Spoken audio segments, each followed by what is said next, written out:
La semaine du critique littéraire en ligne. Thème du jour, la critique littéraire à l'épreuve de l'authenticité. S'affirmer sans trahir les fondements de la littérature. Le panel, Ray Déby, Claire Idomba, Bakary Condé, Serge Ngondo. À la modération, Pierre Manongoula.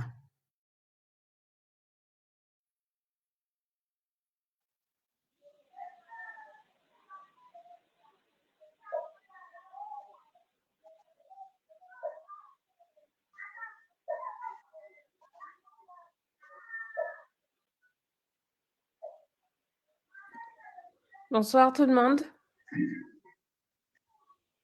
Bonsoir. Bonsoir. On va peut-être attendre quelques secondes que Monsieur Demby apparaisse et ensuite on va pouvoir commencer le panel.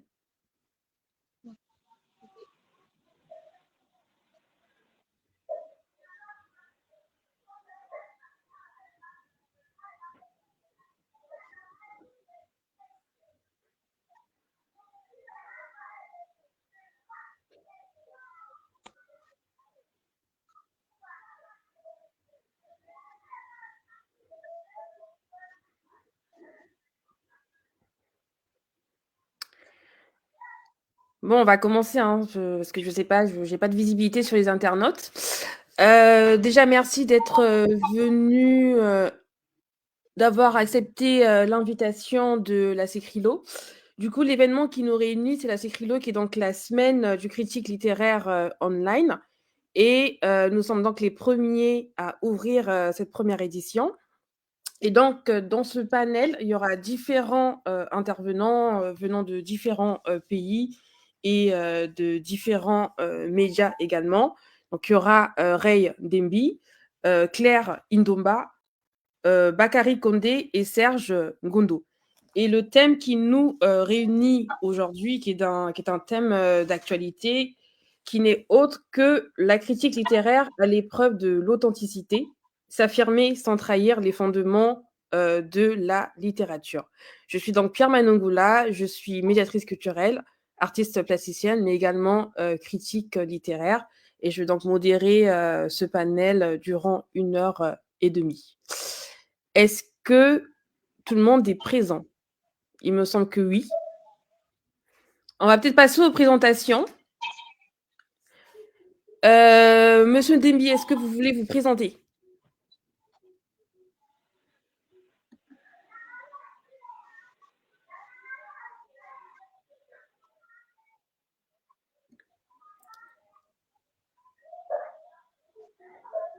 Le temps qui règle sans petit souci de connexion, Claire Idomba, est-ce que vous voulez vous présenter? Bonjour à tous, je suis Claire Idomba, enseignant-chercheur à l'Université Omar Bongo. J'enseigne la critique littéraire et théorie des genres, et la sémiotique littéraire. Voici en gros ce que je fais. D'accord, très bien. Merci Claire. Serge Ngondo, est-ce que vous voulez vous présenter? Moi, c'est Serge Ngondo Diomandé. Je suis enseignant de français.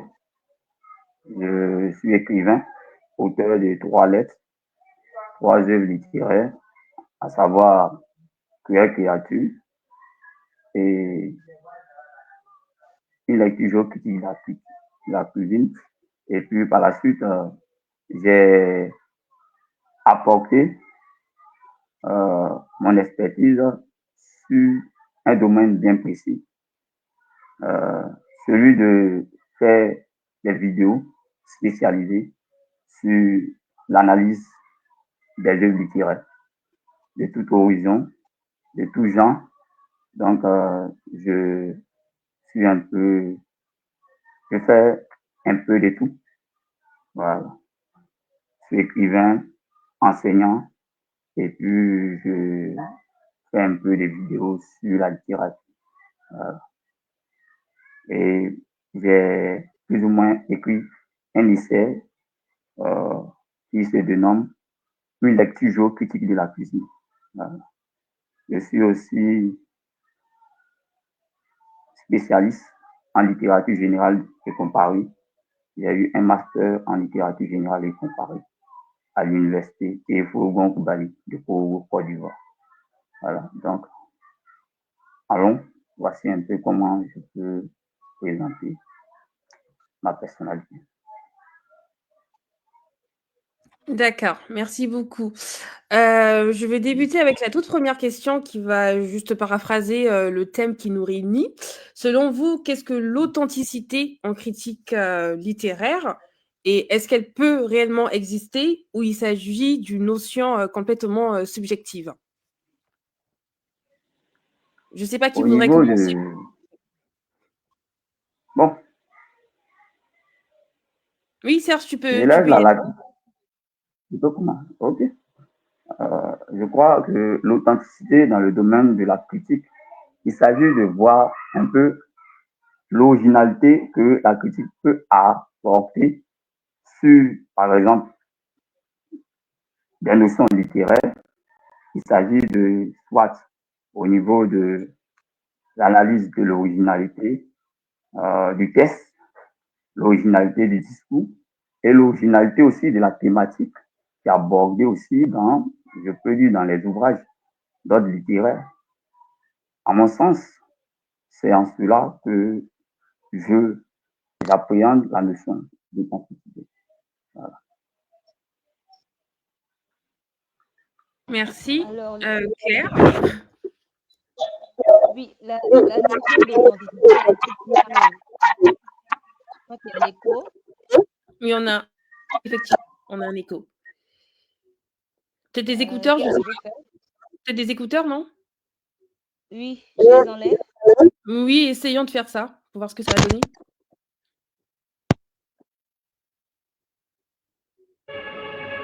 Vous m'entendez mieux? Là, oui, c'est mieux. Voilà. Alors, bon, pour ma part, la critique littéraire à l'épreuve de l'authenticité, c'est quand même parler d'authenticité en matière de critique, c'est un peu complexe. C'est vrai qu'il existe une certaine authenticité, mais selon le critique, selon ce que le critique recherche, selon les perspectives qu'il voudrait aborder, mais du point de vue, en appliquant à la suite du sujet qui parle de s'affirmer sans trahir les fondements de la littérature, on émet un peu des pincettes sur la notion d'authenticité parce que finalement, est-ce que il y aurait une critique authentique? Est-ce que l'authenticité ne relève pas plutôt du côté du critique lui-même qui émet comme disait l'intervenant tout à l'heure, est-ce que cette authenticité n'est pas plutôt axée vers le critique plutôt que sur la critique elle-même en tant que méthode? Donc pour ma part, l'authenticité en critique littéraire, ce serait plutôt parler de l'approche que le critique pourrait l'approche qu'il pourrait utiliser dans l'analyse du texte. Donc, pour ma part, c'est l'authenticité subjective. Donc, c'est ce que je peux dire pour le moment. Ok. Si je comprends bien, l'authenticité serait plutôt propre à un critique. Est-ce que vous pensez que cette authenticité peut être retrouvée chez plusieurs critiques en même temps? Il faut d'abord revenir sur la notion de critique. C'est quoi la critique? C'est l'interprétation. L'interprétation, c'est un métalangage, c'est un métadiscours. C'est une interprétation qu'on fait déjà sur un discours qui existe, qui est le texte. Donc, l'authenticité serait votre perspective. Qu'est-ce que la critique? Donc, quelle est l'interprétation que vous apportez au texte sur, par exemple, les différentes méthodes, comme le premier intervenant venait de le dire? Il y a plusieurs. On peut, par exemple, analyser le texte sur le point de vue psychologique, du point de vue sociologique, du point de vue sémiologique. Maintenant, qu'est-ce que vous recherchez? Cette authenticité serait votre capacité à interpréter les signes. Donc, les mots comme signe, le discours du texte comme signe. Ce que vous aurez à découvrir ou à faire ressortir dans le texte, ce serait celle-là, la véritable authenticité de la critique littéraire. D'accord. Serge, je ne sais pas si vous voulez ajouter quelque chose. Bon, je peux m'inscrire dans la logique. Pour la notion d'authenticité, on avait essayé de donner quelques analyses sur cette question. Mais concernant la critique littéraire, naturellement, c'est une critique qui est plus ou moins subjective. Comme l'a mentionné Claire ici, c'est une critique qui est subjective et on fait la critique littéraire en fonction de non seulement la culture de celui qui mène cette critique. En dehors de cela, on prend en compte le contexte littéraire dans lequel l'ouvrage a émergé. Et par la suite, on peut prendre en compte la dimension esthétique du texte, voilà, soumis à étude ou même soumis à la critique. Et j'ose croire que la notion de critique littéraire, c'est une notion qui est vaste. Il s'agit de donner son appréhension, son jugement bien précis concernant une œuvre. Et cette appréhension-là peut aller je peux dire, du test, de l'analyse du test, et on peut aller hors du test. C'est-à-dire, l'étude de la critique peut s'appréhender à partir du test et aller au-delà du test. Raison pour laquelle on a parlé, Claire a mentionné tout à l'heure plusieurs analyses, parce que aussi la critique aussi, on fait la critique en fonction de chaque analyse. Parce que la critique, c'est un test littéraire qu'on fait au niveau de la géocritique, ce ne sera pas la même critique d'un test littéraire qu'on va faire de la narratologie, ou bien de la sémiotique, ou bien de la linguistique, etc. Et de d'autres champs littéraires, même de la géographie littéraire. Donc, la littérature elle-même est un champ qui est vaste. Et parler de critique littéraire, c'est une notion, franchement, quand moi-même j'ai vu la thématique, j'ai dit c'est un champ qui est vraiment vaste et il y a beaucoup à dire concernant ce sujet. Et j'ose croire que au niveau de la critique, il faut savoir que qui parle de critique, parle d'analyse, parle de décryptage, parle d'explication même du test dans son essence. Voilà, c'est en tout ce que je pourrais dire concernant la notion de critique. Voilà. C'est un jugement qu'on apporte à une œuvre littéraire. D'accord. Merci beaucoup, Serge et Claire. Ray, est-ce que tu nous entends? Ray? Oui, je vous entends. Est-ce que vous m'entendez bien maintenant? Oui, très très bien, très très bien. Est-ce que tu voudrais te présenter en quelques mots?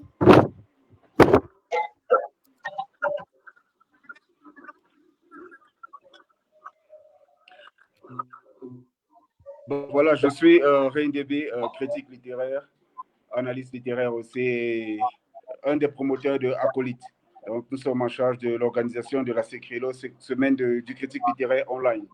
Donc, voilà, quelques soucis de connexion. Si on ne peut pas me voir, c'est un peu compliqué. Mais bon, voilà, brièvement, c'est ce que je suis. Et voilà, je pourrais donner mon avis sur des questions concernant le thème d'aujourd'hui, aussitôt qu'elles me seront posées. D'accord. J'avais posé une toute première question, c'était de savoir si l'authenticité en critique littéraire, parce que c'est pas pareil, est plutôt, enfin, est-ce que c'est une notion qui existe ou ça reste plutôt abstrait?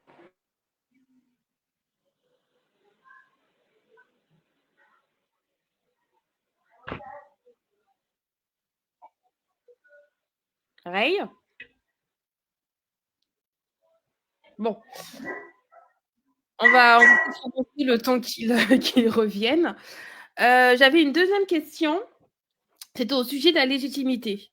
À quel moment peut-on affirmer qu'on est critique littéraire? Est-ce que donner un seul point de vue, par exemple, j'ai lu un roman, est-ce que dire que le roman ne m'a pas plu, je n'ai pas aimé telle partie, je n'ai pas aimé l'action de tel protagoniste, fait de moi un critique littéraire? Alors, moi, le problème qui se pose, n'est pas critique ou veut. C'est pas parce qu'on a lu un texte qu'on est critique. Critique littéraire nécessite des études. ce sont des études qui sont sanctionnées par un diplôme. Donc, par exemple, lorsque vous faites un doctorat, vous avez par exemple, moi, je me suis spécialisée en critique littéraire et la théorie des genres. Donc, en fait, n'est pas ce que tu veux.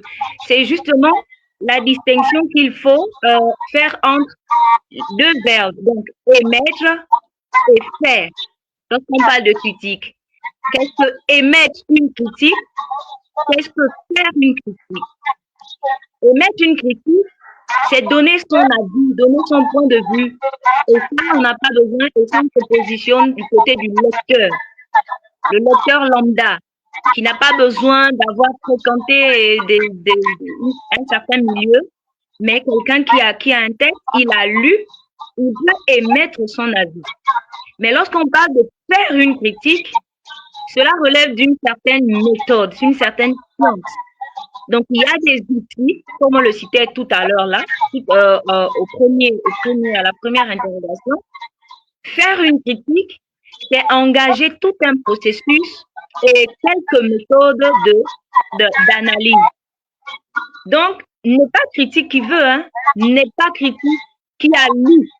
Et donc, il y a une différence entre un lecteur et un critique.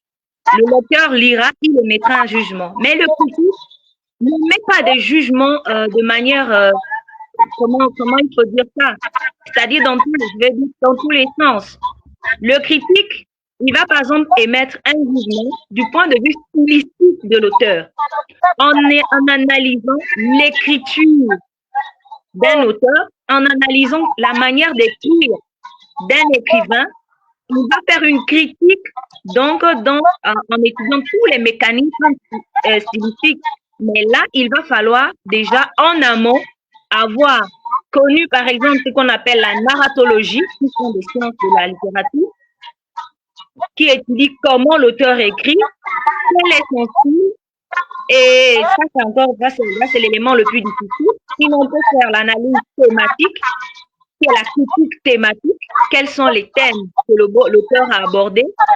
Est-ce que ces thèmes-là correspondent, par exemple, si on veut faire un rapport avec la sociologie, avec le rapport avec la société réelle, est-ce que ces thèmes-là correspondent à ce que nous vivons dans la société réelle? Donc, vous voyez que, en fait, ce n'est pas tout lecteur qui est critique littéraire. Les lecteurs sont généralement des émetteurs d'avis, mais le critique va plus en profondeur, en analysant vraiment les détails du texte, parce que l'objet de la critique littéraire, c'est le texte littéraire même, le texte lui-même. Et c'est là, je vais essayer, pardonnez-moi si je m'étends un peu, revenir un peu sur la première question pour parler de la tension, essayer de clarifier un peu le texte. Dans ce texte, on a la tension entre la fidélité et la liberté. Lorsqu'on parle de l'authenticité de la critique, on se situe soit dans la fidélité au canon, la fidélité du respect des normes prescrites. Il faut rester au texte. Et là, je ne vais pas revenir sur l'ancienne critique. Donc, respect ou est-ce que finalement, nous sommes libres d'interpréter le texte comme nous voulons? Vous voyez? Donc, tout le monde n'est pas critique littéraire. Tout le monde n'est pas critique d'art.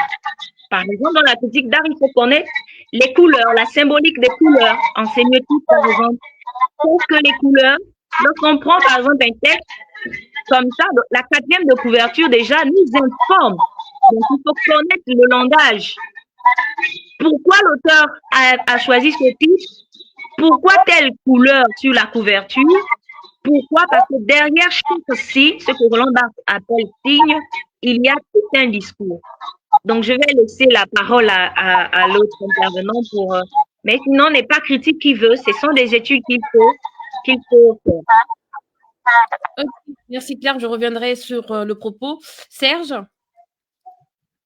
Au niveau de la critique littéraire, comme l'a mentionné Claire,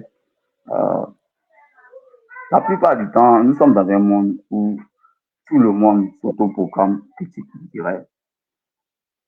La plupart du temps, chacun lit son œuvre et fait son analyse. généralement, la critique littéraire, comme l'a mentionné Claire, c'est une science. C'est une science. Et cette science-là, toute science a des rudiments. Et toute science a, je peux dire, a des méthodes à suivre. Donc, au niveau de la critique littéraire, elle ne peut pas déroger à ce principe. Il faut savoir que l'outil principal de tout critique littéraire, c'est, je peux dire, le test littéraire. C'est le test littéraire. Et au niveau, comme elle a si bien mentionné, Claire, au niveau de la critique littéraire, il y a des gens qui vont jusqu'à faire une thèse, jusqu'à aller faire des études approfondies pour essayer de donner des orientations précises concernant la critique. Comme elle avait dit tout à l'heure, il y avait la critique en fait, qui était traditionnelle et il y a la critique moderne. Au niveau de la critique traditionnelle, souvent, tout était régi sur le respect des normes, la codification des règles, des textes littéraires, etc. Que ce soit de la poésie, que ce soit du théâtre, que ce soit du roman, on essayait de voir un peu comment l'auteur a essayé de respecter ces normes. Mais aujourd'hui, nous sommes à l'ère de la nouvelle critique. Au niveau de la nouvelle critique, naturellement, nous ne recherchons pas, je peux dire, le caractère objectif de la critique. Parce que quand quelqu'un fait une analyse, quand on fait une analyse littéraire ou même quand on fait une critique littéraire, d'un individu à un autre individu, ça peut être des personnes qui sont, je peux dire, purement averties, ce sont des personnes qui sont très formées, qui ont des rudiments, qui ont un bagage intellectuel. Mais d'un individu à un autre individu, vous allez vous en rendre compte que la critique ne sera pas la même. Il y a des personnes, pour faire la critique littéraire, ils s'appuient sur une telle analyse. D'autres, comme l'a mentionné Claire ici, la critique peut être thématique. D'autres peuvent s'appuyer sur la sociocritique.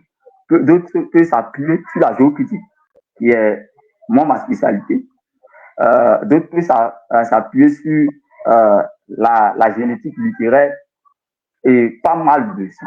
Mais ce que je pourrais dire qu'au niveau de la critique littéraire, il faut savoir que toute méthode d'ordre littéraire, on ne peut pas s'auto-proclamer être critique.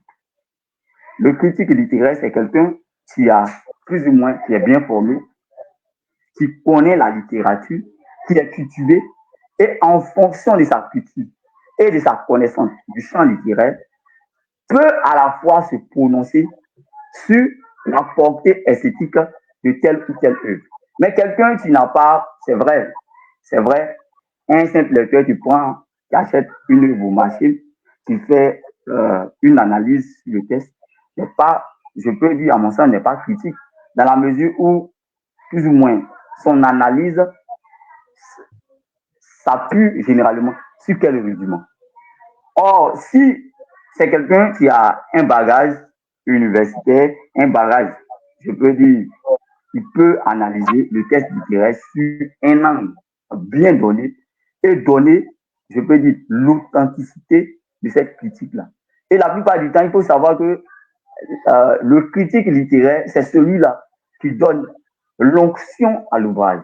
C'est lui qui donne l'onction à l'ouvrage. Et c'est grâce aux critiques littéraires, on peut accorder du crédit à l'ouvrage. C'est lui qui peut donner, je peux dire, du crédit à l'ouvrage ou bien dire que cette œuvre-là n'est pas une œuvre aboutie. Mais à mon sens, n'importe qui ou bien tout le monde ne peut pas être critique littéraire. Tout le monde ne peut pas être critique littéraire. C'est vrai, il y a des amoureux de la littérature. Il y a des personnes qui sont désireuses d'aimer la chose littéraire, mais ils ne sont pas critiques littéraires. Parce que ils n'ont pas le bagage nécessaire, ils n'ont pas, c'est-à-dire, je peux dire, les rudiments nécessaires et en tout cas, l'analyse ne sera pas à la hauteur de l'attente. Peut-être même des lecteurs avertis et même de certaines personnes qui connaissent la chose littéraire. Donc, c'est un peu cela. C'est un peu cela. Voilà ce que j'aimerais dire à ceci. D'accord. J'ai posé la question parce que je trouvais qu'elle ressemblait de près à la thématique qui insiste quand même sur la question d'authenticité. Et pour moi, légitimité, authenticité, légitimité vont de pair, parce que quand on est légitime, on peut insuffler à son texte une certaine authenticité, originalité qui est propre à l'auteur. Et tous les deux, vous avez insisté sur un fait qui est très commun, qui revient aussi beaucoup sur différentes pratiques culturelles et artistiques en Afrique, c'est la question de la formation, la question des diplômes. J'ai cru comprendre qu'au Gabon, vous êtes plutôt dans le milieu universitaire, donc je pense qu'il y a déjà une formation qui a été mise en place pour toutes les questions de critique littéraire. Mais comment on se forme en Côte d'Ivoire, Serge? Non, au niveau de la Côte d'Ivoire, généralement, il y a des ateliers qui sont organisés. Généralement, je crois qu'il y a une branche de l'Association des écrivains de Côte d'Ivoire qui a organisé des ateliers. Je crois pour les étudiants, ça tournait autour de 10 000 francs. Et pour ceux qui sont non étudiants, ça tournait autour de 30 000 francs. Donc, pour dire qu'on est critique, il faut au moins aller à la formation. Il faut aller à la formation. C'est comme aujourd'hui, on dit que quelqu'un est critique d'art ou bien qu'il est critique, je peux dire, du domaine musical. Mais quelqu'un qui ne connaît pas les fondements, les rudiments de la musique, comment peut prétendre être, je peux dire, critique de musique? Voilà, donc, au niveau de la Côte d'Ivoire, donc, j'ai déjà mentionné cela. Il y a des formations qu'on fait souvent organisées au niveau de certaines structures, organisées par la branche de l'Association des écrivains de Côte d'Ivoire, où on donne quelques rudiments lors de cette formation à des personnes qui sont dérivées, qui désirent emprunter ce pas. Voilà. D'accord. Je suis assez d'accord avec vous que on s'autoproclame pas critique littéraire, donc il faut suffisamment avoir un certain bagage intellectuel qui peut partir de la littérature et même de l'histoire de l'art finalement. Parce qu'aujourd'hui, avec toutes les écritures contemporaines, on se rend compte qu'on n'est plus trop ancré dans une littérature traditionnelle. On se rend compte que nos univers contemporains viennent aussi apporter à nos textes une autre forme d'énergie. Mais c'est vrai que la question de la formation et des diplômes reste une question très complexe en Afrique surtout. Pour rester en Afrique parce qu'on est tous africains. Moi, par exemple, j'ai vécu au Congo. Là, je suis entre la France et le Congo. Et pareil, je n'ai pas fait d'école de critique. Donc, j'ai été formée à travers des ateliers. Et ensuite, quand j'ai fait ma formation en cinéma, j'ai eu une toute petite formation en critique d'art et critique cinématographique et critique littéraire. Donc, c'était pour moi important de quand même poser la question parce que je sais que peut-être parmi les internautes, il y a des personnes qui voudraient se former dans la critique littéraire. Mais voilà, faut quand même prendre en compte que la littérature, c'est quelque chose de très vaste. C'est un domaine qui a énormément de genres. Donc, il faut savoir où aller. Il faut avoir tous les langages nécessaires pour pouvoir critiquer un roman, une nouvelle ou une pièce de théâtre. Ray, je ne sais pas si la question était de savoir à quel moment on devient critique en fait littéraire. Est-ce qu'on s'autoproclame critique ou on vient avec un certain bagage, un background?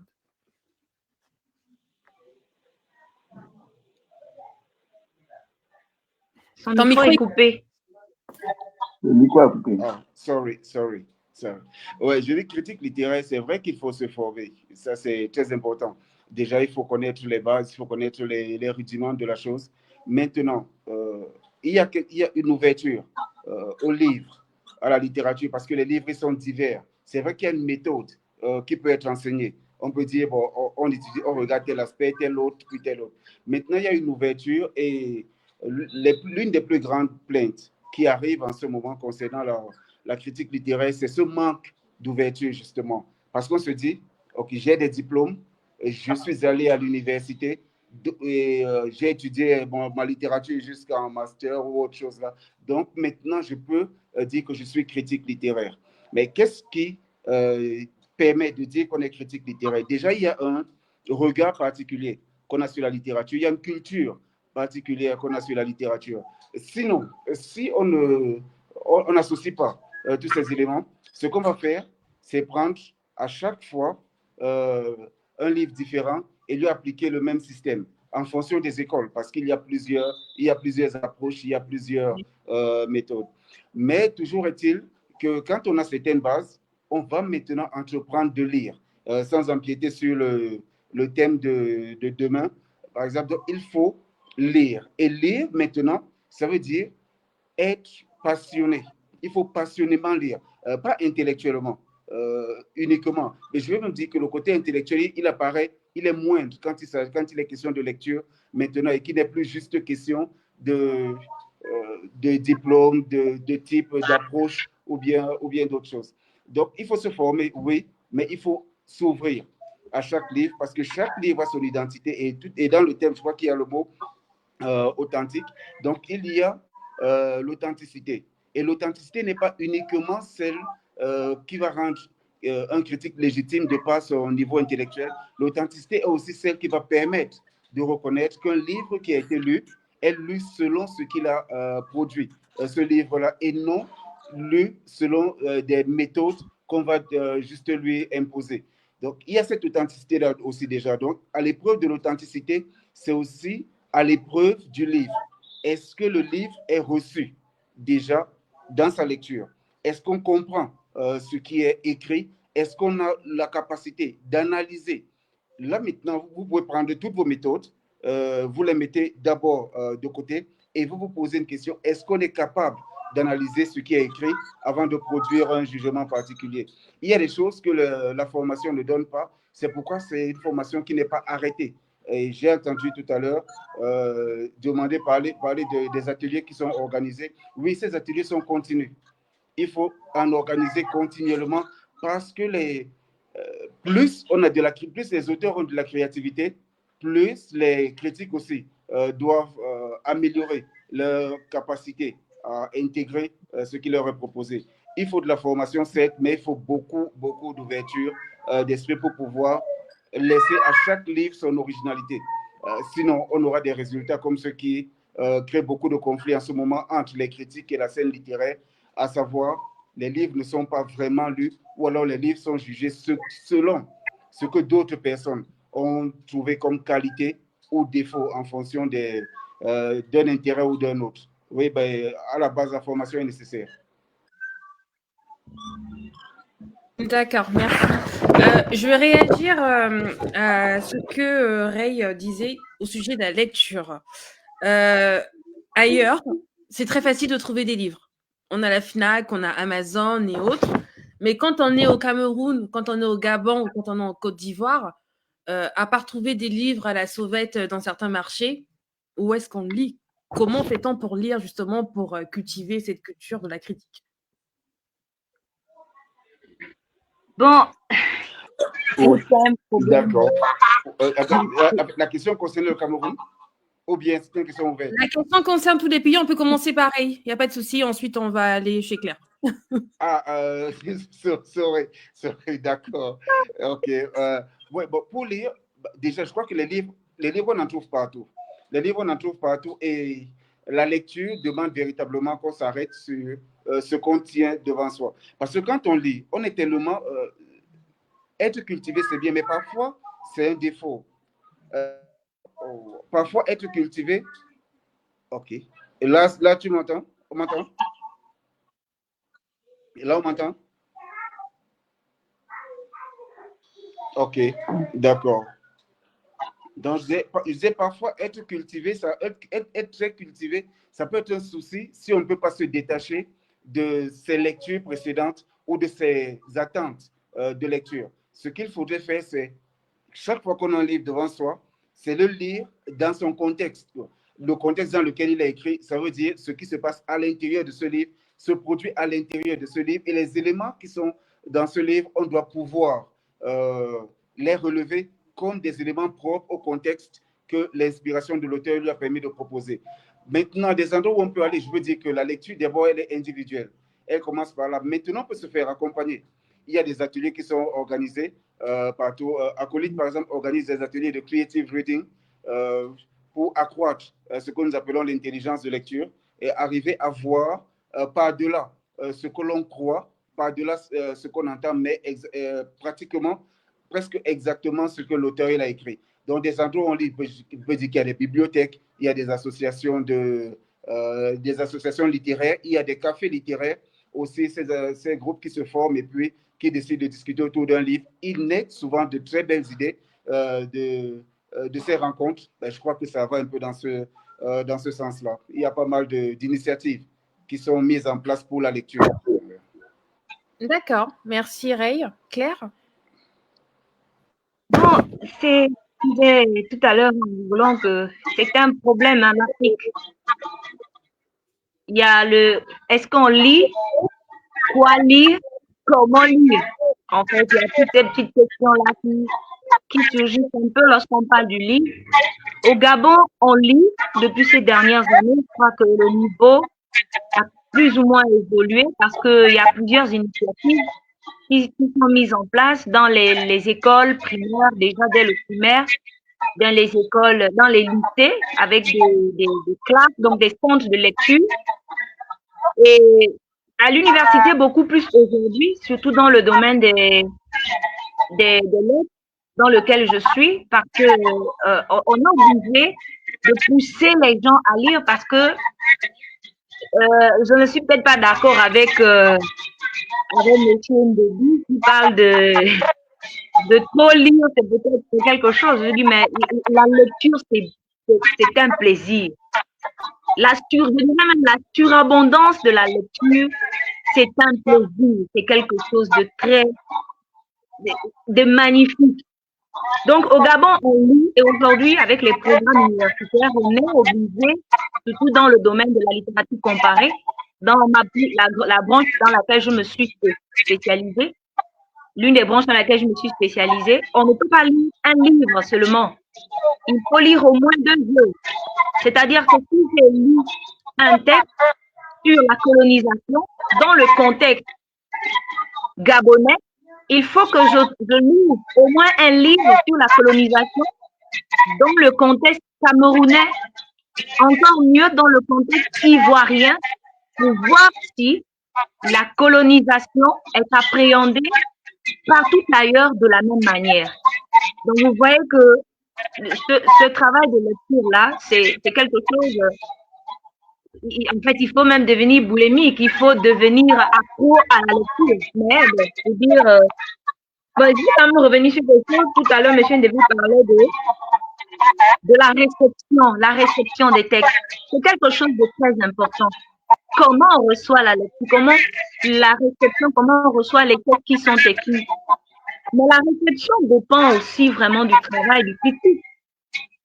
Lorsqu'on se met sur ce qu'on s'aligne, on s'aligne sur une critique judicative, c'est-à-dire qui ne porte que sur le jugement, et c'est d'où le reproche de l'ancienne critique.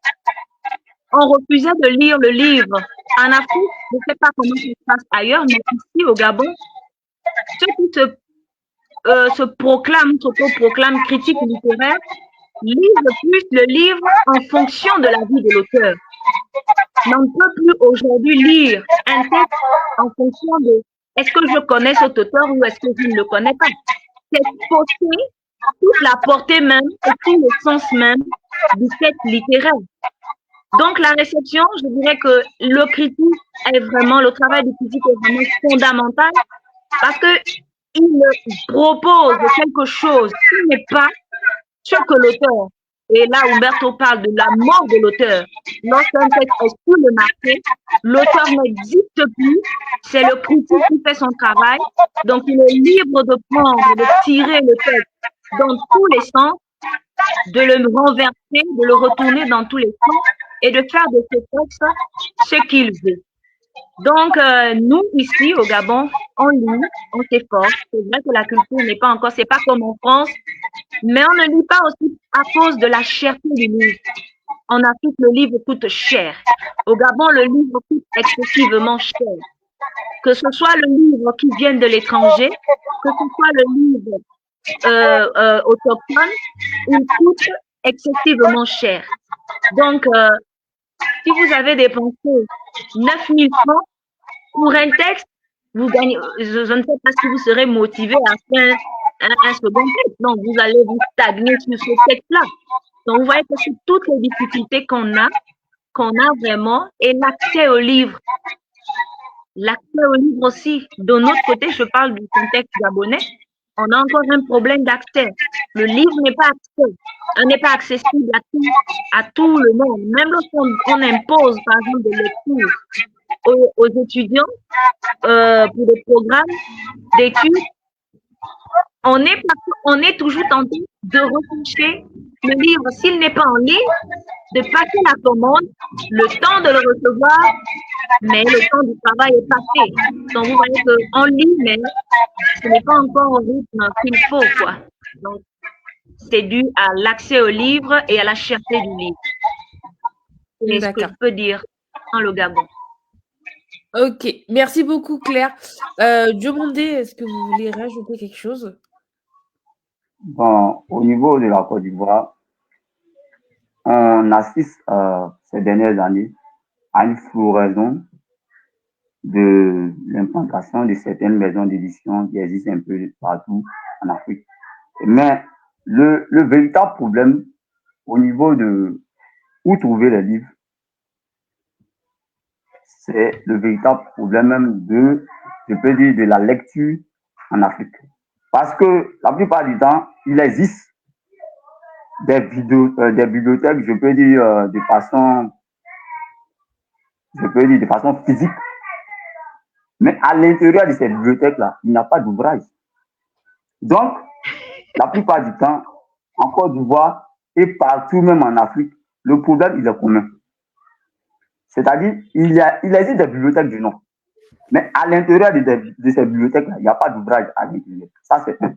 Et de deux, comme l'a signifié Claire, au niveau même des différents ouvrages en Afrique, c'est-à-dire le prix des ouvrages là, sont extrêmement chers.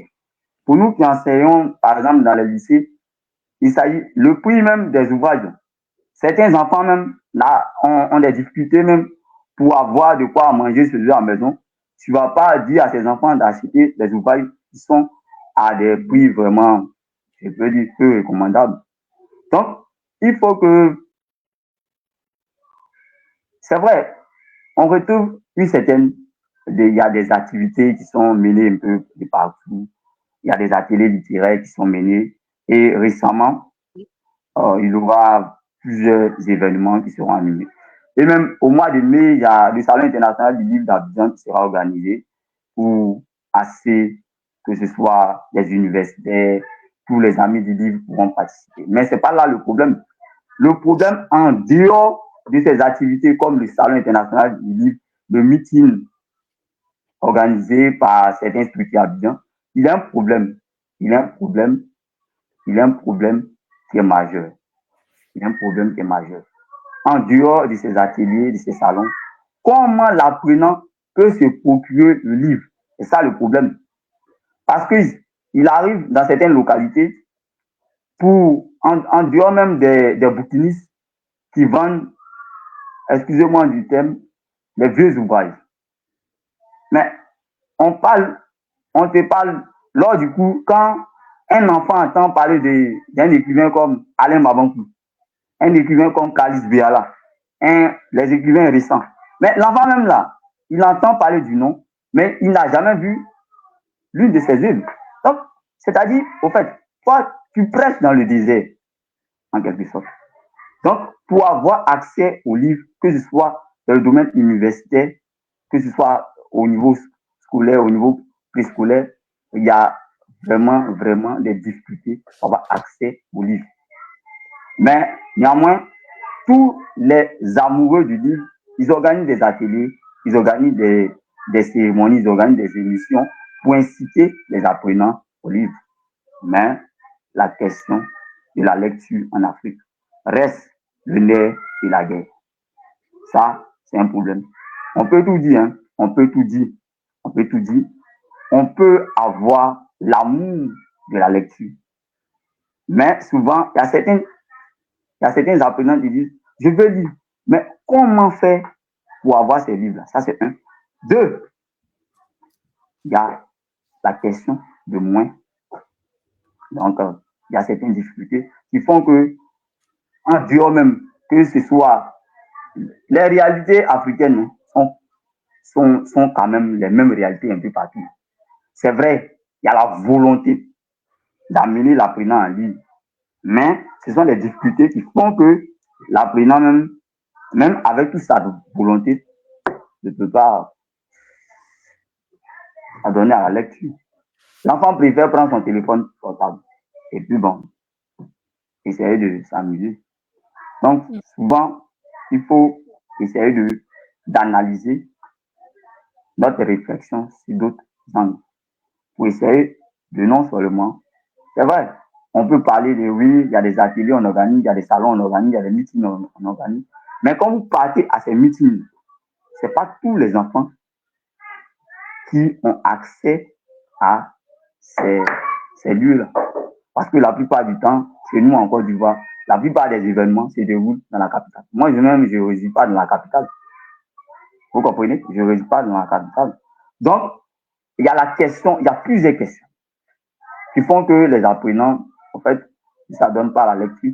Certes, on doit les encourager à lire, mais il y a plusieurs difficultés qui font que ces apprenants-là ne lisent pas. Sinon, il existe des bibliothèques en Côte d'Ivoire, il existe des librairies, ça existe partout en Afrique. Mais il y a des problèmes.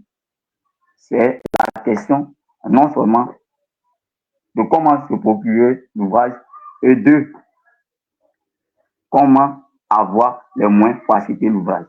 Ça, c'est deux questions qui restent à poser. Très bien, merci pour vos Sinon, réponses. en Afrique, Pardon, désolé. Oui, c'était important que je on peut pose quand même cette continuer. question parce que c'est indissociable de parler du livre, de la culture du livre. Enfin, je peux pas dissocier le livre de la critique littéraire, je peux pas dissocier le livre du fondement de la littérature, en fait. Donc, on dit souvent que la critique, pour revenir au fondement de la littérature, parce que la littérature, une fois de plus, c'est vaste, il y a différents courants, le classicisme, le baroque, le romantisme et autres. On dit souvent que la littérature est élitiste. Donc, à quel moment le critique littéraire reste authentique au fondement de la littérature? Je vais reposer la question autrement. On dit que la littérature est élitiste. Comment on arrive à drainer du monde à lire des critiques ou à s'intéresser à la littérature dite élitiste?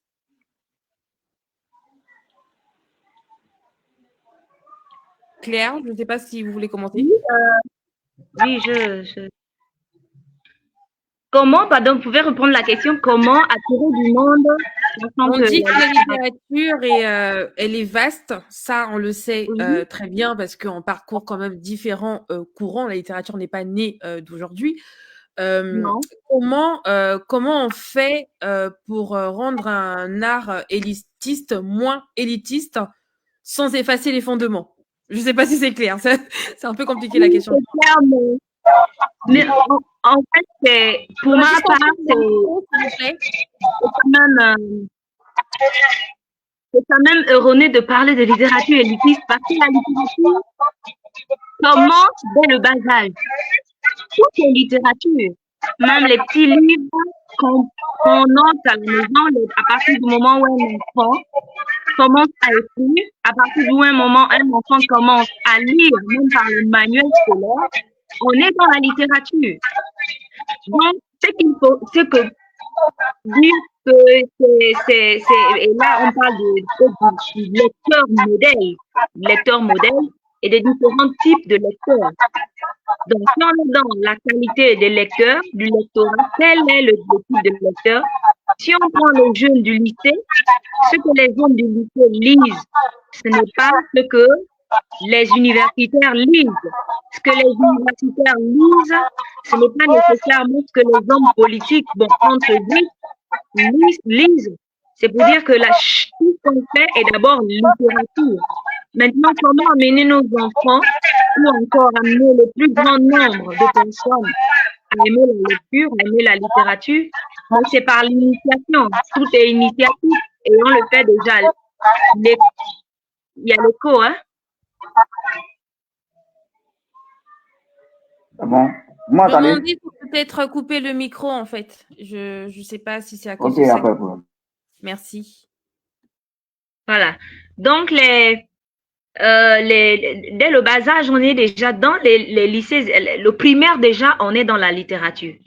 Je pense que c'est, pour revenir à l'histoire, à le phénomène de formation ou encore l'aspect de formation, c'est dès le bas âge qu'il faut commencer à amener les enfants à lire. Nous avons des livres de contes, nous avons des petits manuels pour initier, pour que finalement l'enfant prenne goût. Mais comment aussi amener, c'est revenir encore à la question et à laquelle Serge venait de répondre tout à l'heure. Comment amener, attirer les gens dans la littérature? C'est d'abord l'accès au livre. Si vous m'apportez un livre, ça peut éveiller ma curiosité. Si le livre éveille ma curiosité, j'aurai envie de lire. Plus je lirai, plus j'aurai envie de partager cette passion à celui qui est en face de moi ou celui qui est avec moi. Alors, si je partage cette envie à l'autre, vous voyez que c'est un travail à la chaîne, il y aura absolument un grand nombre. Donc, la littérature élitiste, oui, mais c'est beaucoup plus dans l'apprentissage. Nous, par exemple, ici, parce que j'ai étudié ce phénomène, par exemple, je fais aujourd'hui le rapport entre littérature et mathématiques pour montrer quelque chose qu'on a ici, c'est que les enfants aujourd'hui ne s'intéressent plus aux mathématiques. Et je me suis interrogée, je me suis dit pourquoi les élèves aujourd'hui ne s'intéressent plus aux mathématiques. Mais je suis arrivée à une conclusion selon laquelle les mathématiques étaient mal enseignées. Mais si les mathématiques sont mal enseignées, pourquoi ne pas littérariser les mathématiques, c'est-à-dire transformer les théories mathématiques en fiction littéraire, inventer des histoires qui nous amènent à comprendre les mathématiques. Vous voyez que depuis que j'ai commencé ce travail-là, dans les écoles publiques, les enfants ont commencé à aimer la littérature parce que lorsqu'il faut construire, avec Piaget, construire un discours fictionnel, j'implique les élèves, c'est-à-dire que je construis des discours avec les contes de fées, les histoires, des dessins, des films pour enfants qu'on regarde à la télé, des films qu'ils aiment bien, les mangas et les histoires de Blanche-Neige, pour les amener à aimer les mathématiques. Donc, c'est un peu, je ne sais pas si je réponds à la question, mais c'est une question d'apprentissage. Il faut apprendre les gens à lire. Il faut les amener à la lecture.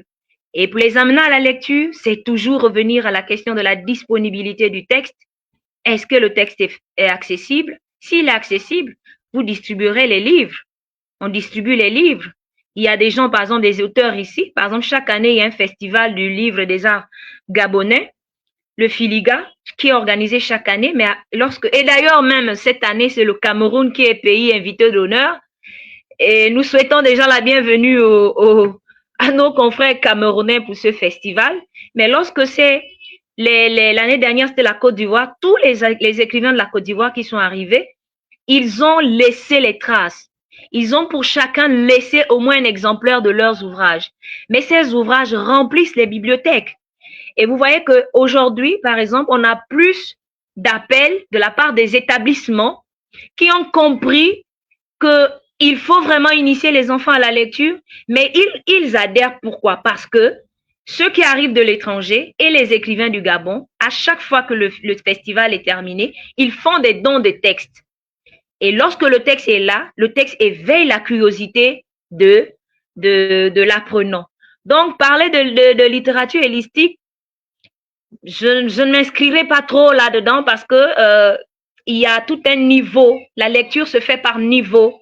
Les lecteurs se font par niveau.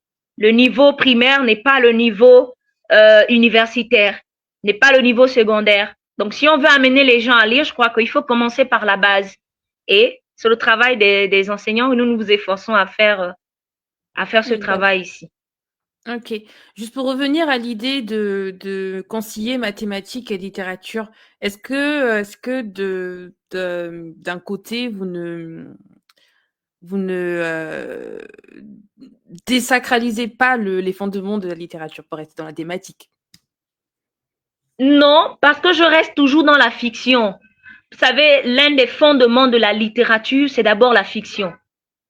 C'est d'abord l'imaginaire. C'est d'abord l'invention. Et Roland Barthes parle de création. Il faut créer.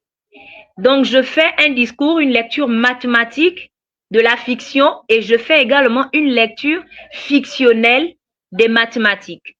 En fait, il y a toujours ce rapport à la fiction et il y a toujours ce rapport à la littérature puisque je crée des récits fictifs qui emmènent les gens, les étudiants, à s'y impliquer, à se reconnaître là-dedans et facilement à créer ce qu'on appelle le flow, donc à susciter un engagement en lui.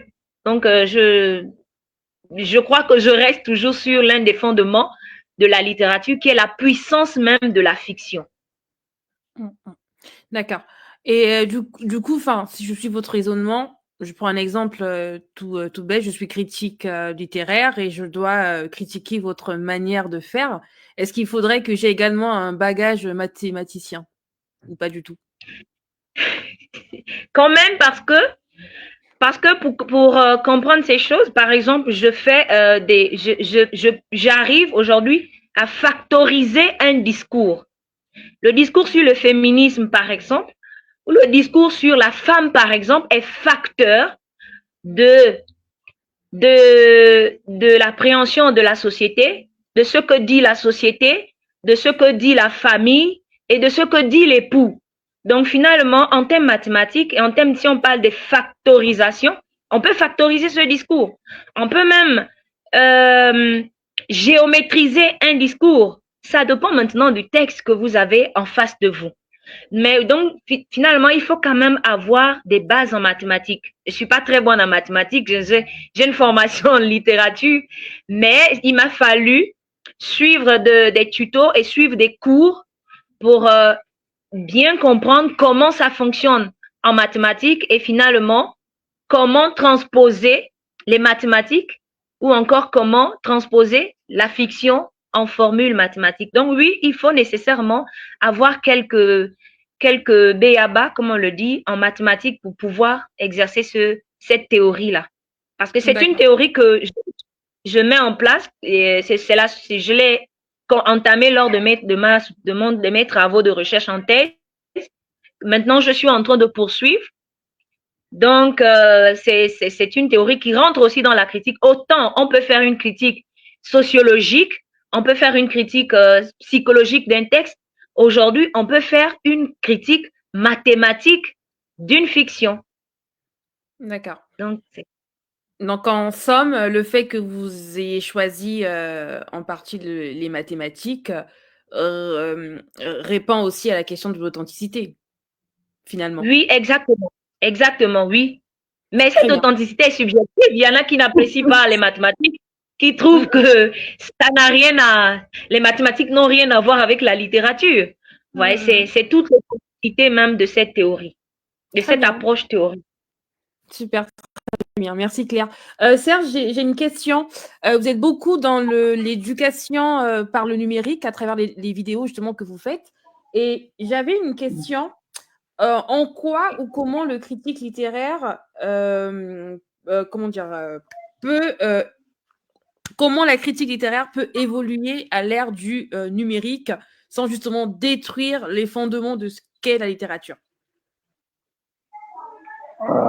Merci pour cette question. Vous savez, d'abord, je me suis invité sur les réseaux pour une raison bien précise. Parce que la plupart du temps, la plupart de nos apprenants, de nos jours, ont des smartphones, ont des ordinateurs, ont des téléphones de dernière génération. Donc, je me suis dit que si les élèves, les apprenants, ne veulent pas aller à la littérature, il faudrait que la littérature vienne à eux. Mais par quel canal? Le canal que nous avons trouvé le plus approprié, c'était par exemple Internet. Et plus ou moins, je fais des capsules vidéo pour essayer d'amener plus ou moins à ma façon l'apprenant à soit chercher à découvrir tel ouvrage, soit chercher à lire tel ouvrage ou de chercher même à essayer de s'adonner à la chose littéraire à travers, par exemple, une vidéo à la pub. Parce que la plupart du temps, ils ont cette facilité d'aller voir un peu sur les réseaux sociaux pour voir un peu comment les choses se font. Mais si l'enfant n'a pas la capacité de prendre 1 heure de son temps pour lire, mais si je fais une œuvre, je finis de produire l'ouvrage, je finis de publier l'ouvrage, et je dis, par exemple, dans mon œuvre, il s'agit d'une jeune fille qui traverse tel événement, alors les apprenants peuvent dire, l'histoire peut être intéressante, hein. À travers la vidéo, ça peut motiver les apprenants à acheter l'ouvrage. Donc, pour moi, c'est un moyen pour essayer d'amener les apprenants à plus ou moins à être proches de la chose littéraire.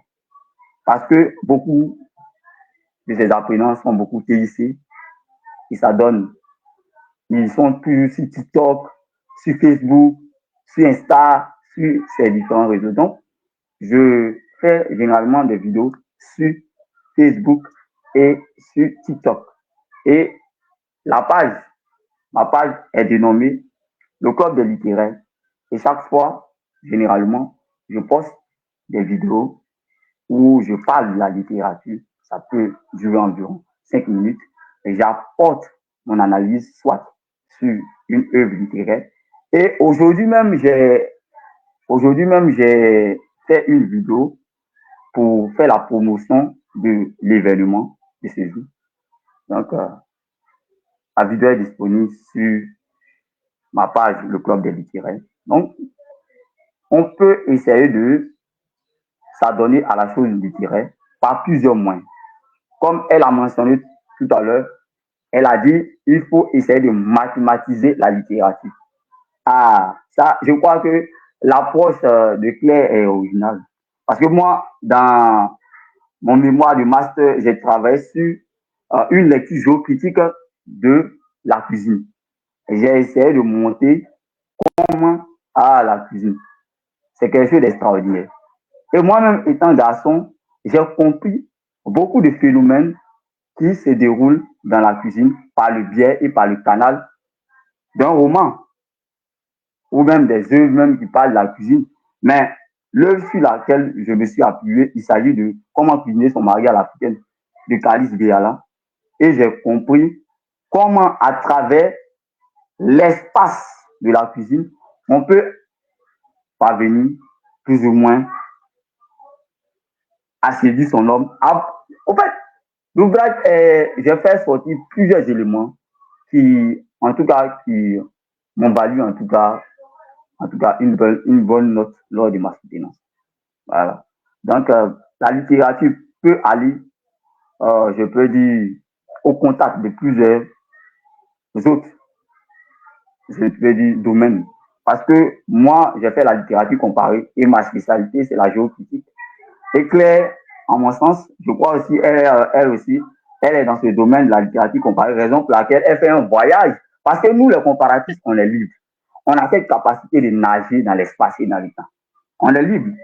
Donc, je comprends, raison pour laquelle il y a certains qui ne comprennent pas, mais je vois parce que la littérature comparée, c'est une approche extrêmement, tellement intéressante. Voilà. Le jour où je prenais mon sujet de mémoire, on me demandait, toi, tu vas faire une lecture géocritique de la physique, comment tu vas faire cela? Bon, plus ou moins, on a démontré, à travers l'ouvrage, on a essayé de retracer les racines même de la cuisine depuis les périodes, je peux dire,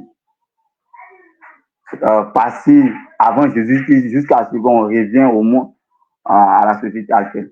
Donc, en fait, ces recherches sont disponibles dans une œuvre que j'ai publiée qui est intitulée Une lecture géocritique de la cuisine. Voilà, donc, c'est cela. Donc, quand je vois Claire, je vois que son approche là, en tout cas, c'est une approche qui est intéressante. Je crois que les jeunes Ivoiriens en auront besoin pour s'adonner aussi aux sciences, précisément aux mathématiques, parce que c'est la bête noire, comme ils le disent bien. C'est la bête noire des jeunes apprenants. Voilà. C'est le jour parce que, en tout cas, je crois que la littérature, surtout, elle peut aller, on peut prendre, s'appuyer sur les médias pour faire la promotion de la littérature, pour toucher la sensibilité du littéraire. On peut s'appuyer sur n'importe quel domaine pour aller, pour convaincre les gens à s'adonner à la chose littéraire. Et je crois que cette magie-là, sur la littérature, peut se faire. Très bien, merci. Merci pour vos réponses. Voilà. Ce que je comprends depuis qu'on a commencé, c'est que vous êtes tous les deux des littéraires. Hein. On va employer les mots qu'il faut. Vous êtes tous les deux des littéraires. Et ce que j'apprécie, c'est que vous êtes des littéraires contemporains. Je dis contemporains pourquoi? Parce que vous utilisez des éléments de votre vécu, donc les mathématiques d'un côté, la cuisine d'un autre, l'ère numérique, la formation dans des écoles, dans des universités, et ce qui fait en sorte que les fondements de la littérature, elles sont là. Donc, il y a l'importance de transmettre la littérature, l'importance d'inculquer le livre. Il y a une culture du livre qui est là. Et finalement, le fait que vous piochiez un peu dans tout ce qui gravite autour de votre univers fait en fait que vous restez également dans une forme d'authenticité, en fait. Vous ne tournez pas totalement le dos à la littérature. Donc, la littérature est le noyau de ce que vous créez autour. Et voilà, vous êtes tout autant authentique qu'un littéraire traditionnel, qu'un littéraire moderne. En tout cas, c'est ce que moi, je comprends là des 1 heure qu'on a pu passer ensemble. Maintenant, ça ne vous dérange pas, j'aimerais beaucoup qu'on se concentre sur l'auteur. Parce qu'on a beaucoup parlé de littérature, on a beaucoup parlé de livres, sans forcément parler de l'auteur. Et du coup, j'ai une question. Est-ce que vous pensez que la critique littéraire doit toujours chercher à préserver l'intégrité de l'auteur ou pas du tout?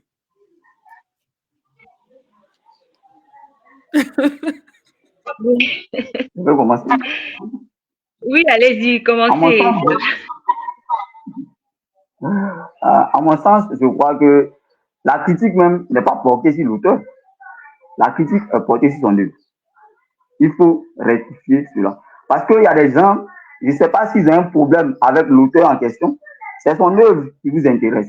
Ce n'est pas l'auteur qui vous intéresse. Donc, naturellement, l'analyse qu'on doit faire l'analyse critique qu'on doit faire sur une œuvre doit porter généralement sur le texte.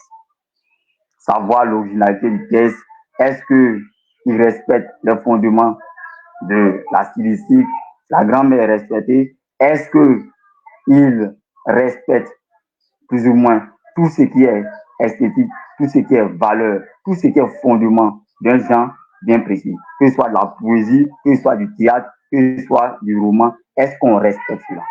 Mais il ne s'agit pas de faire une critique de l'auteur lui-même, mais c'est son ouvrage qu'on va critiquer. Et en critiquant l'ouvrage, on va faire ressortir, par exemple, l'originalité de l'ouvrage. C'est tout. Sinon, il ne s'agit pas de faire sortir d'autres éléments. Parce que ce n'est pas une guerre en soi. Ce n'est pas une guerre en soi. Raison pour laquelle on assiste à certains auteurs qui ont peur des critiques littéraires. Mais le critique est là pour donner plus ou moins de l'onction. C'est-à-dire, si on était dans le domaine de la religion, il s'agit de donner l'onction à ton ouvrage. C'est lui qui va te dire, qui va dire aux gens, par exemple, que naturellement, cette œuvre-là, elle doit être appréciée, elle doit être lue, elle doit être, je peux dire, recommandée. C'est le critique. Parce que le critique, il a des bases, il a des fondements, donc il connaît plus ou moins une très bonne œuvre, comme il connaît une œuvre aussi de bas niveau, pour ne pas faire une critique un peu négative. Mais le critique, tout le travail du critique porte généralement sur l'œuvre. En dehors de l'œuvre, ce n'est pas une critique. Ça, c'est autre chose que la critique. Voilà. Donc, c'est un peu là. La question de Jean-Pierre Noël, qui est apparemment destinée à Ray, afin de savoir quelle est la différence entre la critique littéraire et l'analyse littéraire, qui sont deux choses très, très différentes. Très bonne question. Claire, on vous écoute? Alors, avant votre question, il faut repartir, comme on dit, à la base. C'est-à-dire que quel est l'objet de la critique littéraire? L'objet de la critique littéraire, ce n'est pas l'auteur, mais c'est le texte. Seulement que lorsqu'on analyse, pour emboîter le pas à la question de Monsieur Jean-Pierre, lors de l'analyse littéraire, maintenant, on peut utiliser des méthodes qui font ressortir l'avis de l'auteur. Dès le départ, lorsqu'on parle de critique littéraire, surtout dans la nouvelle critique, énoncée par Wamba, l'auteur est mort. L'auteur n'existe pas. Excusez-moi. Je vous demandais, c'est possible de couper le micro? Désolée, hein, merci. Voilà, donc je disais que dans la nouvelle critique, l'auteur n'existe pas. Il est mort pour Umberto Eco. Ce qui existe est tout l'objet de la critique littéraire. L'objet de la critique littéraire, c'est le texte. Maintenant, lors de l'analyse, au cours de l'analyse littéraire d'un texte, on peut déceler les marques de l'auteur. C'est vrai qu'il y a des études, il y a des critiques sur l'auteur, mais aujourd'hui, ce ne sont plus des critiques parce qu'on ne veut pas. Et moi, je m'inscrirais sur cette logique parce que qu'est-ce qu'on pourrait faire ressortir sur l'auteur qui pourrait faire avancer la littérature? Qu'est-ce qui peut faire avancer la littérature si on se limite à la vie de l'auteur, à l'auteur? Ce qui fait avancer la littérature, c'est le style de l'auteur, son travail d'écriture, donc son texte. Évidemment, on ne peut pas parler de son texte, on ne peut pas parler d'un texte sans parler de l'auteur. Mais ce n'est pas trop, et je suis dans les partisans de la nouvelle critique, parce que l'ancienne critique, il fallait connaître la vie de l'auteur, et c'est tout ce qui fausse un peu la critique au niveau, par exemple, du Gabon, parce que la critique est faite, c'est une critique de complaisance. On émet une critique parce que c'est un ami qui est auteur, il a commis son texte, je vais émettre une critique et ce sont généralement des critiques favorables sur l'auteur. Mais en tant que critique, en tant que structuraliste, en tant que chercheur qui prend du temps à lire, à décortiquer les mots, tous les symboles à la virgule près, vous voyez que il y a beaucoup plus à dégager, à dire sur le texte que par l'auteur lui-même. Donc, on peut par exemple étudier l'auteur avec la superposition des textes d'un auteur. Par exemple, on a un auteur gabonais ici, Nkumba Kogé, on se rend compte que dans ces textes, il y a toujours le chiffre 3.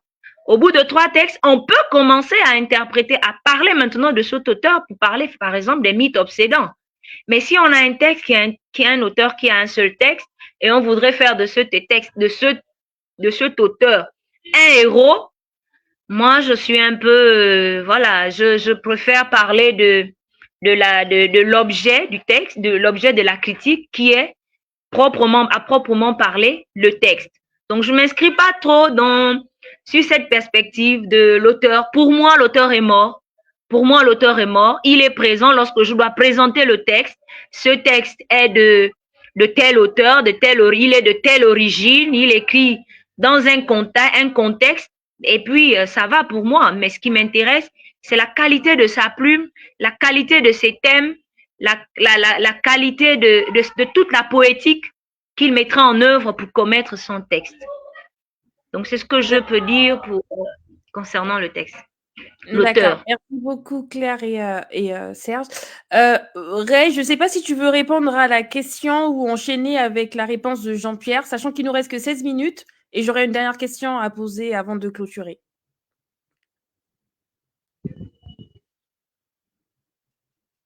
On t'entend pas, Ray, ton micro il doit être coupé, je crois. Oh, sorry. Oui, je disais que si je peux dire quelque chose sur la question, c'est que je suis tout à fait d'accord avec Claire. L'auteur cesse d'exister quand son livre est publié. Donc là, il n'y a plus d'auteur. Hein. C'est le texte qui est important. C'est sur le texte qu'on doit se focaliser. Et ce problème qui est avec les critiques complaisantes, les retours de lecture complaisants ou autre chose, parce que je n'ose même plus appeler ça critique. On est largement sorti de la critique quand on commence à plaire à ses amis ou à déplaire à ses ennemis. Donc là, on n'est plus dans la critique. la critique, c'est de rester avec le texte, d'analyser le texte, justement pour répondre un peu à Jean-Pierre, analyser le texte, donc faire ressortir ce qui fait la particularité de ce texte. Il y a plusieurs éléments. Bon, par exemple, moi je regarde beaucoup les séries policières, donc j'applique les méthodes scientifiques criminelles sur les textes. Donc, si par exemple on met une phrase dans laquelle il y a une énumération peut-être à 10 virgules, et moi, il faut que je comprenne, il faut que j'arrive à dire comment l'auteur en est arrivé là. Donc, quelle est l'importance même déjà d'avoir tel nombre, d'avoir telle chose, si c'est ordre alphabétique, si c'est ordre croissant, si c'est... Mais déjà de voir quelle est l'importance que l'auteur donne au mot dans son texte. Donc, l'analyse permet de ressortir les éléments qu'on ne va pas chercher si on va rester avec juste une certaine approche qui va être un peu trop intellectuelle, si on se met à intellectualiser sur les philosophies, sur l'écriture d'un auteur. Donc, le texte, il est très important. C'est celui que l'on va retenir hein, comme la base de tout travail de critique, la base de toute lecture en réalité. Même pas seulement la critique, mais toute lecture. On oublie l'auteur et on va avec les textes. C'est pourquoi, aujourd'hui, quand on parle de critique, on est toujours en train de parler des auteurs qui sont connus ou alors ceux qu'on nous a présentés comme étant les meilleurs auteurs.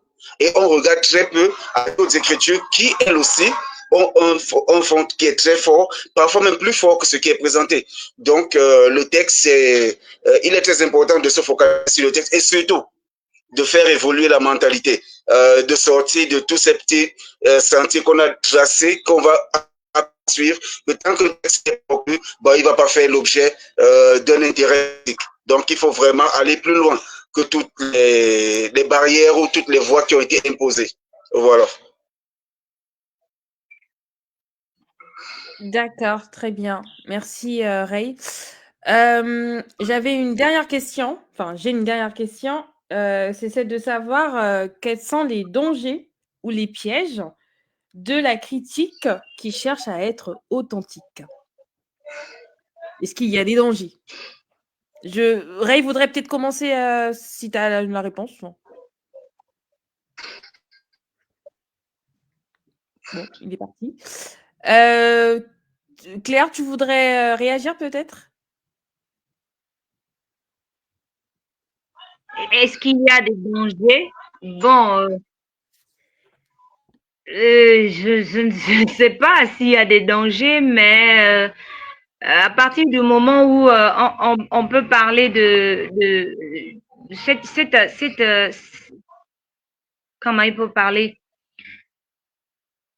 Ça dépend sur quelle comment il faut dire ça? Sur quelle voie, dans quelle voie le critique voudrait s'inscrire? Est-ce que c'est sur la voie de la fidélité au texte?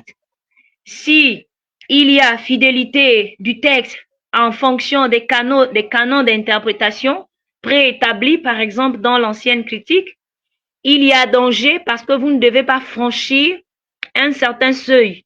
Vous devez respecter ces canons-là. Vous devez rester sur ce qui a été dit. Au-delà de ce qui doit se dire, rien n'est acceptable. Mais il y a aussi l'autre pan, et celui que j'aime beaucoup plus, c'est celui de la subjectivité critique qui libère le critique de toutes ces conventions préétablies. Et là, c'est le critique lui-même qui fait parler le texte. On choisit l'angle sur lequel, mais ça ne voudrait pas dire que c'est une liberté absolue. Il y a toujours aussi des éléments qu'il faut retenir. Mais la voie la plus pratique aujourd'hui, c'est celle d'Antoine Compagnon qui parle d'un équilibre entre la rigueur méthodologique et la liberté que l'auteur pourrait avoir. Donc finalement, est-ce que on peut parler des limites à ne pas franchir? Est-ce qu'on peut aller au-delà? Dans la première critique ou à l'ancienne critique, je dirais qu'il y en a. Mais au-delà de la première critique, toutes les limites, toutes les interprétations sont possibles. Parce que là, on est dans la subjectivité. Ce que moi, je perçois, ce n'est pas ce que vous percevez. Et ce n'est pas parce que vous n'avez pas perçu ce que j'ai perçu que ce que je dis est nécessairement faux.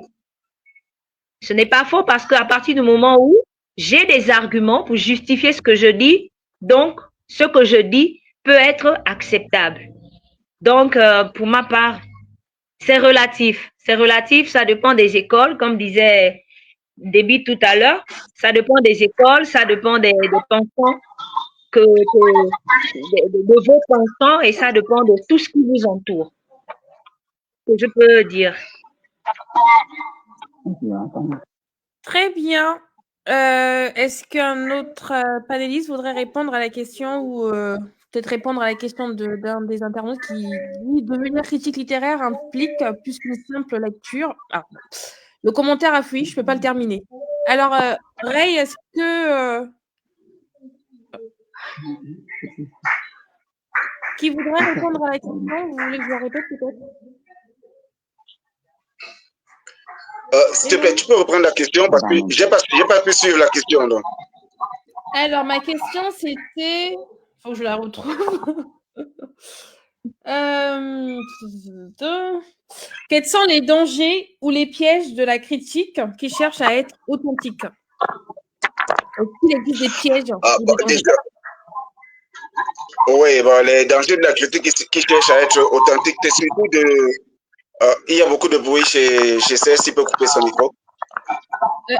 Serge, s'il te plaît. Le micro, s'il vous plaît. Ok, d'accord. Bah, je dirais chercher à être authentique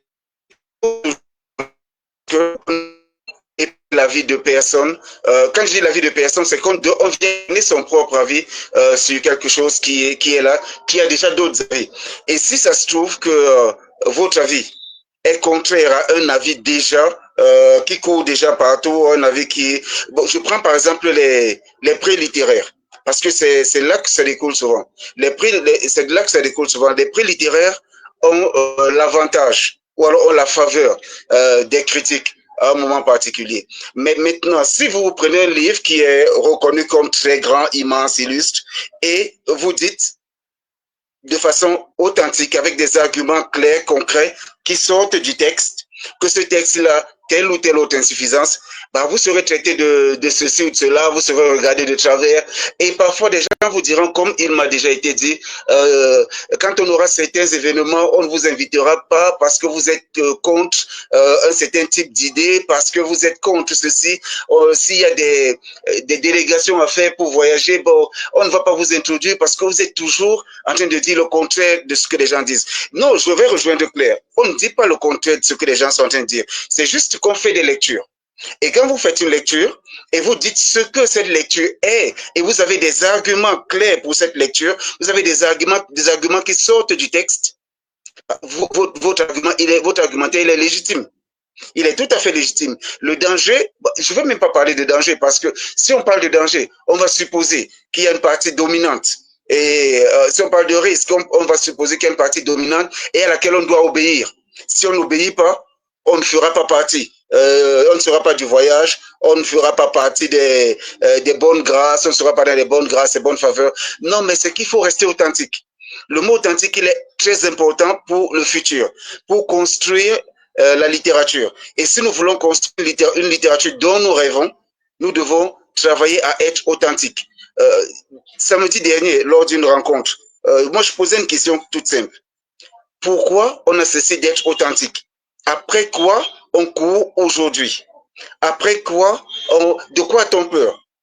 Est-ce que si un livre m'arrive, par exemple, je veux prendre le roman de Wole Soyinka, Chronique du pays des gens les plus heureux du monde. Si le livre il arrive entre mes mains, et je trouve que c'est un livre qui est touffu, qui est illisible, qui est indigeste, et que la grande communauté qui le soutient trouve que le livre il est très beau, il est magnifique, ceci. Si moi je trouve que c'est un livre qui est basé, et je donne mes arguments sur la base de la lecture, en attendant que les autres me donnent leurs arguments sur la base de la lecture et non sur la base du nom de l'auteur, je crois qu'on va commencer à avoir une critique littéraire qui sera authentique. On commencera à avoir un véritable discours, plutôt qu'un discours qui va viser à ne pas toucher aux icônes, à détruire les génies qui sont naissants et à essayer de stabiliser une certaine classe moyenne qu'on voudra rendre icône un peu plus tard. dans la littérature. Donc, pour moi, il n'y a pas de danger, il n'y a pas de risque. C'est parce que je ne considère pas qu'il y a une partie dominante. S'il y a danger, ça veut dire qu'il y a quelqu'un qui vous inquiète. Mais non, on ne court aucun danger à être authentique. Oui, bien sûr, on peut être écarté de certains milieux. Ça, je l'avoue, ça arrive parce que certains ont des moyens conséquents et ils vont vous en travailler. Mais je crois quand même qu'il est nécessaire, il est vital pour la littérature de rester authentique. Sinon, on construit toujours une littérature sur la base de ce que les autres pensent et non sur la base de ce qu'on a eu comme lecture soi-même. Et à partir de ce moment, contrairement à ce que Claire pense, l'auteur ne sera plus mort, il restera très vivant même, et longtemps après sa mort aussi. Donc voilà. Merci beaucoup, Ray, pour ton intervention. Et je la trouve très bien parce qu'elle répond aussi à cette fameuse phrase. Pour moi, c'est un amalgame qu'on met sur la critique, parce qu'on pense qu'une critique est forcément que positive, parce que l'auteur a acquis une certaine notoriété. Donc, on va pas vouloir toucher à voilà. Donc, on va caresser dans le sens du poil, alors que je suis aussi de ceux et de celles qui pensent qu'une critique doit être authentique, véridique et subjective, objective, mais non pas forcément caresser l'auteur ou caresser une certaine élite. Serge, est-ce que vous voudriez intervenir sur la question? Il nous reste 4 minutes. Est-ce qu'en 2 minutes, vous pensez pouvoir réagir?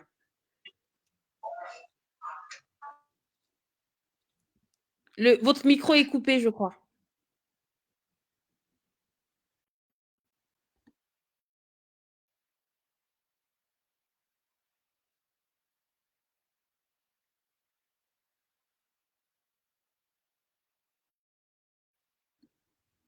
Non, on n'entend rien.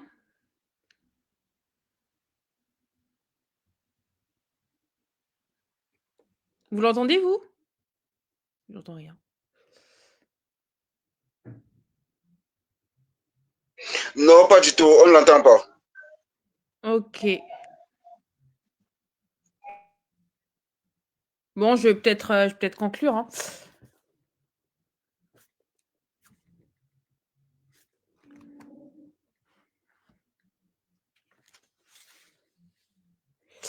Je vais conclure le panel. Donc, on a fait, là, depuis 1h27, on est en ligne. On a parlé de vos expériences, vous, en tant que littéraire dans le milieu. On a parlé de votre apport dans la littérature gabonaise, mais également de votre apport dans la littérature ivoirienne. On a parlé de l'importance de la littérature, de l'essence de la littérature. On a parlé du fait qu'il est important de se former en tant que critique littéraire parce qu'on ne naît pas forcément critique, on ne s'auto-proclame pas critique littéraire et qu'il faut forcément un certain bagage intellectuel et social aussi, j'ai envie de dire, et qu'il faut forcément aussi suivre des ateliers quand on n'a pas l'occasion de se former dans des écoles, parce que la question des écoles est encore très sensible quand on est en Afrique.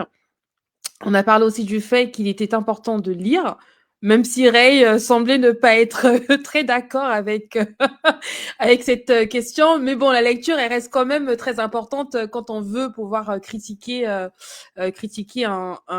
texte. Et j'ai été très heureuse de pouvoir modérer ce panel et je suis assez triste qu'il n'ait pas duré plus de temps que ça parce que effectivement, le temps de réponse devait être écourté pour pouvoir poser le maximum de questions. Mais ça a été un plaisir de vous rencontrer, de vous écouter parler de votre parcours, mais aussi de répondre justement à toutes les questions que j'ai pu poser. Donc voilà, Sécrilo va s'étendre sur d'autres jours. Donc n'hésitez pas à continuer à soutenir le projet de Acolyte et The Ghost Universe. En tout cas, voilà, c'est avec plaisir que j'ai pu mener cette modération et que j'ai appris pas mal de choses aussi sur la critique littéraire. Je vous laisse quand même le mot de fin si vous avez des choses à rajouter.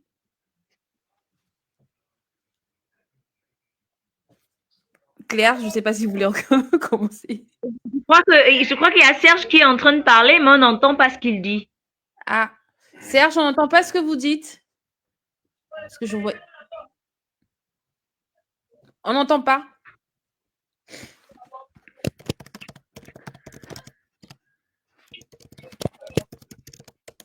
J'ai laissé un petit message dans le chat privé, mais je ne sais pas s'il va le voir. Bah, sinon, allez-y, hein, allez-y, Claire. D'accord.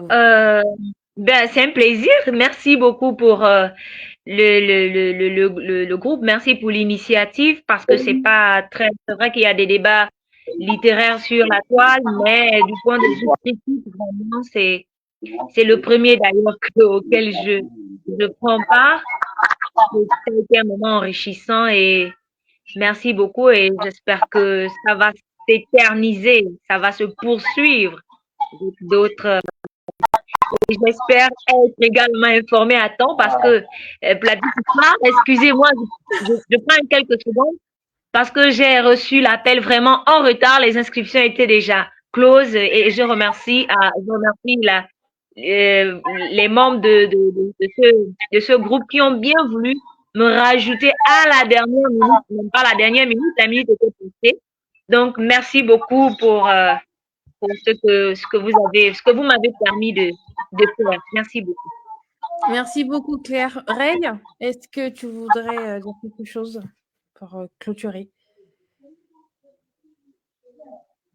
Bon. D'accord, brièvement, c'est de dire que la lecture, Pierre, elle est très importante. C'est la base de tout. Donc, il faut lire et lire sans cesse. Lire, aller au cœur des livres, lire, aller au cœur des textes. Lire les livres qui sont proposés. Ben voilà, c'est tout. C'est mon dernier mot. Il faut lire sans arrêt. D'accord. Serge, on ne vous entend pas depuis un bon moment. Je vais devoir clôturer la rencontre. Merci une fois de plus d'avoir répondu présent et désolé pour les problèmes techniques, ce qui peut arriver à tout moment. Et on espère que prochainement, ça ne va pas poser plus de problèmes que ça. En tout cas, merci beaucoup pour votre participation et je vous dis à bientôt. Au revoir. Au revoir.